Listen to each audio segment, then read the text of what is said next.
আশাকর্মী ও অঙ্গনারী কর্মীদের কাজের সুবিধার্থে ট্যাবের টাকা প্রদান করল রাজ্য সরকার। রাজ্যের মুখ্যমন্ত্রী মমতা বন্দ্যোপাধ্যায় এই কর্মীদেরকে 10,000 টাকা করে মোবাইলের জন্য দেওয়ার কথা ঘোষণা করা খুশি কর্মীরা। শনিবার মহকুমা প্রশাসনের পক্ষ থেকে তাদের হাতে মুখ্যমন্ত্রীর শুভেচ্ছা বার্তা ও তুলে দেওয়া হয়। অঙ্গনারী কর্মীদের পম্পা চৌধুরী বলেন, এতদিন আমরা ওর মোবাইল নিয়ে কাজ করতাম, স্বাভাবিকভাবেই অসুবিধা হতো। এখন মুখ্যমন্ত্রী অঙ্গনারী কর্মী এবং আশা কর্মীদেরকে মোবাইলের জন্য টাকা প্রদান করায় আমাদের কাজ করতে এখন থেকেই অনেকটাই সুবিধা হবে, আর অন্যের উপর ভরসা করে থাকতে হবে না।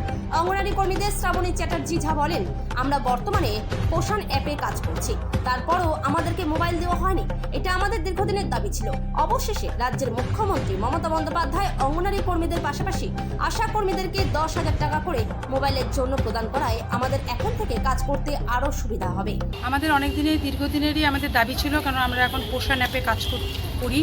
পোষণ অ্যাপটা সম্পূর্ণই কেন্দ্রীয় সরকারের, তারপরেও আমাদেরকে মোবাইল দেওয়া হয়নি। কেন্দ্র সরকার বঞ্চিত করেছে, কিন্তু মাননীয় মুখ্যমন্ত্রী তার রাজ্য সরকারের তহবিল থেকে গতকালই 1,05,000 অঙ্গনারী কর্মী সাথে 72,000 আশা কর্মীকে অ্যান্ড্রয়েড মোবাইলের জন্য 10,000 টাকা করে প্রদান করলেন, যাতে আমাদের কাজ করতে সুবিধা হয়।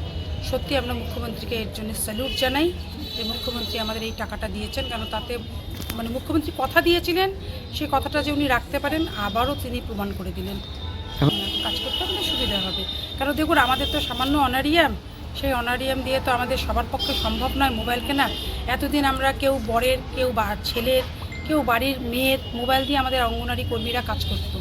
তো সেই জায়গায় আজকে টাকাটা দেওয়ার পরে আজকে আমরা বলতে পারবো যে মোবাইলটা আমার। কি নাম আপনার, পরিচয়? আমি শ্রাবণী চ্যাটার্জি ঝা, আমি একজন অঙ্গনারী কর্মী, সাথে আমি কুচবিহার ডিস্ট্রিক্টের ICDS-এর ডিস্ট্রিক্ট প্রেসিডেন্ট। সুবিধা হবে, কারণ এতদিন তো সবারই যে আমাদের মোবাইল ছিল তা তো নয়, হয়তো আমরা কেউ পার্সোনাল মোবাইল ইউজ করতাম। আমরা বাধ্য হয়ে তার ছেলের মোবাইল, স্বামীর মোবাইল বা পাড়া প্রতিবেশীর মোবাইল দিয়ে এতদিন অনেকে কাজ করেছে। তো এখন মোবাইলটা পাওয়াতে তাদের পক্ষে সুবিধা হবে যে তারা ঠিকঠাক কাজগুলো তুলে দিতে পারবে, অন্তত সেন্টারে নিয়ে যেতে পারবে। আগে একটা সময় ছিল যখন আমাদের মোবাইল ছিল না, তো স্বামীর মোবাইল, ছেলের মোবাইল, আমরা সেটা কেন্দ্রে নিয়ে গিয়ে কাজ করতে পারতাম না। এখন নিজস্ব মোবাইলটা হওয়াতে আমরা কেন্দ্রেও মোবাইলটা নিয়ে যেতে পারবো এবং কাজগুলো সুষ্ঠুভাবে তুলে দিতে পারবো। কি নাম? আমার নাম পম্পা চৌধুরী।